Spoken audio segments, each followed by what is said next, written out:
Hi, I'm Stacy Tidmore, teaching reading at Manhattan High School in Manhattan, Kansas, USD 383.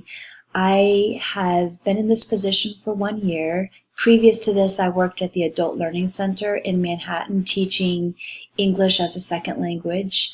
And before that, had written some curriculum for schmoop.com and been a stay-at-home mom. Now at the high school, I will next year serve with the building leadership team and sponsor a club for high school women. When I looked at KSDE's report card, I was somewhat surprised by the 35% economically disadvantaged rate for our students.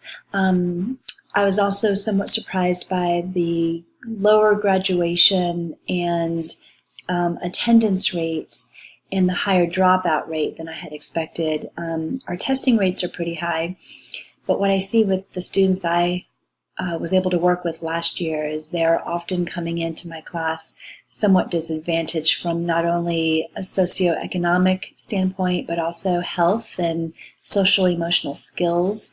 And I think all of these stack together to create some of these reading gaps that I now get the chance to help them fill. So I'm looking forward to that and hope everyone has a great semester. Thanks. Bye.